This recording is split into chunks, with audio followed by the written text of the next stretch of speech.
반갑습니다. 한자를 상식으로 해석하는 셋다자무소 이원준입니다. 오늘은 셋다자 제274강으로 생기와 생명에 대해서 셋다자로 해석하고 같이 생각하는 시간 갖도록 하겠습니다. 창세기의 사람 창조 과정 중에 이런 구절이 있습니다. 여호와 하나님이 땅에 비를 내리지 아니하셨고 땅을 갈 사람도 없었으므로 들에는 토목이 아직 없었고 밭에는 채소가 나지 아니하였으며 안개만 땅에서 올라와 온 지면을 적셨더라. 여호와 하나님이 땅의 흙으로 사람을 지으시고 생기를 그 코에 불어넣으시니 사람이 생명이 되니라 라는 그런 구절이지요. 하나님이 사람을 흙으로 지으시고 코에 생기를 불어넣으시니 사람이 생명이 되었다고 합니다. 과연 생기는 무엇이고 생명은 무엇인지 셋다자로 해석하고 같이 생각하는 그런 시간이었으면 좋겠습니다. 생기입니다. 생기는 날생자의 기운 기자로 구성되어서 태어나면서 갖게 되는 활기찬 기운을 말하고 있습니다. 다시 말해서 싱싱하고 힘찬 기운인 것이지요. 생기라는 말 중에 날생자를 먼저 보겠습니다. 날생자입니다. 날생자는 나타 또는 살다, 만들다 등의 의미가 있습니다. 날생자를 이미지로 표현해보면 비친 별자 등등은 화살표의 이미지가 있습니다. 어디서부터 어디로 영향을 미치고 있는 그런 표현인 것이지요. 또 한일자에 등등은 하늘의 이미지가 있습니다. 그리고 흑토자에 등등은 흙의 이미지가 있습니다.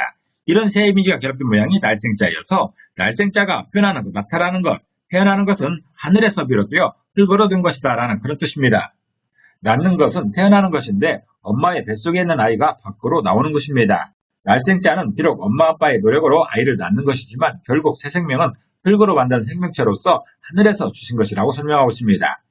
날생자는 흙으로 만든 것에 하늘에서 생명을 불어넣은 것이 생명체라고 표현하고 있습니다. 기운기자입니다. 기운기자는 기운을 의미하고 기백이나 기세도 의미하고 있습니다. 기운기자를 이미지로 표현해보면 기운기변에 해당되는 구름의 이미지가 있습니다. 공기 흐름이나 구름의 모양을 표현하고 있는 것입니다. 그 다음에 쌀미자에 해당되는 쌀의 이미지가 있습니다. 쌀로 만든 밥이죠. 이런 두 이미지가 결합된 모양이 기운기자여서 기운기자가 표현한 그 기운은 음식으로 인해 활발한 정도를 말하고 있습니다. 생물이 살아 움직이는 힘을 기운이라고 합니다. 기운이 없으면 잠시도 견디기 어렵습니다. 기운이 없는 사람에게 필요한 것은 음식입니다.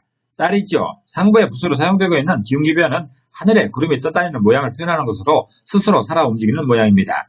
사람이 스스로 살아 움직이려면 기운이 있어야 합니다. 그 원천은 쌀로 대표되는 음식입니다. 그래서 기운기자는 쌀로 인해 스스로 살아 움직인다고 표현하고 있는 것입니다.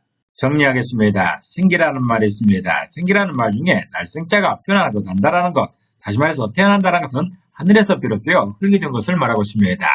다시 말해서 흙으로 만든 것에 하늘에서 기운을 지어서 생명이 되었다라는 그런 뜻이지요. 그리고 기운기자가 표현하는 그 기운은 음식으로 인해 활발한 정도를 말하고 있습니다.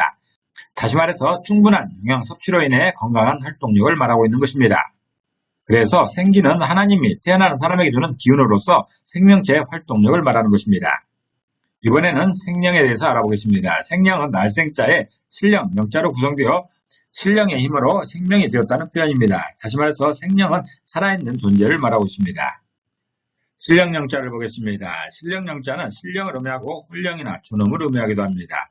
신령영자를 이미지로 표현해보면 비유자에 해당되는 비가 내리고 있는 이런 장면이 있습니다. 그리고 입구자가 3개 있는데 3사람의 이미지가 있습니다. 또 무당무자가 있습니다. 무당무자는 기묘한 움직임을 표현하고 있습니다. 이런 세 이미지가 결합된 모양이 신령영자여서 신령영자가 표현하는 그 신령은 하늘의 불에서 기묘하게 움직이는 세 분을 말하고 있습니다. 신령영자를 해석하기 위해서는 창세기의 다른 성구를 참고할 필요가 있습니다.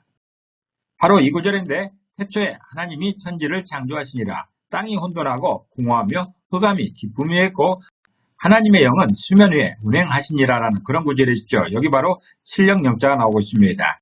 이 구절을 바탕으로 신령영자를 해석하면 쉽게 해석할 수가 있습니다. 신령영자는 수면 위를 의미하는 비유자와 그분 하나님을 의미하는 입구자가 3번 겹치고 기묘한 움직임을 의미하는 무당무자로 구성되어서 수면 위를 기묘하게 움직이는 세 분이 영이라고 표현하고 있습니다. 우선 입구자가 3개인 이유는 기독교에서 말하는 하나님의 속성에 관한 것입니다. 기독교에서는 하나님의 존재를 삼위일체로 설명하고 있습니다.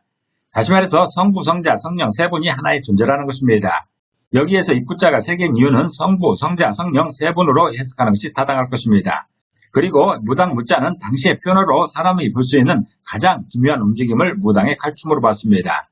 저도 어렸을 때 마을에서 무당꽃을 보면 작두에 올라가서 춤을 추는 모습에 충격을 받은 적이 있습니다. 어쩌면 저렇게 움직일 수 있을까? 너무도 신비한 모습이었죠. 지금이야 그 정도 움직임을 기묘하다고 할 수는 없겠지만 당시에는 충분했을 것으로 보입니다. 그래서 신령영자는 수면 위에서 기묘하게 움직이는 세 분 하나님을 표현하고 있는 것입니다. 정리해 보겠습니다. 생령이라는 말이 있죠. 생령이라는 말 중에 날생자가 표현하는 그 난다라는 것, 표현하는 것은 하늘에서 비롯되어 흙으로 된 것을 말하고 있습니다. 다시 말해서 흙으로 만든 것에 하늘에서 어떤 기운을 주어 비롯된 생명이 바로 날생자가 오면 생명인 것이죠. 신령영자가 오면 그 신령, 곧 하나님의 영은 하늘을 물에서 기묘하게 움직이는 세 분을 말하고 있습니다. 다시 말해서 수면 위에 운행하시는 성부, 성자, 성령을 말하고 있습니다. 그래서 생령은 하나님이 준 생기로 인해 하나님과 연결고리를 가진 생명을 말하고 있습니다. 전체를 다시 한번 정리해보면 생기라는 말이 있죠. 생기는 하나님이 태어나는 사람에게 주는 기운으로서 생명체의 활동력을 말하고 있습니다. 예전의 유행가 중에 온 동네에 떠나갈 듯 우러젖히는 소리, 내가 세상에 태어났단다.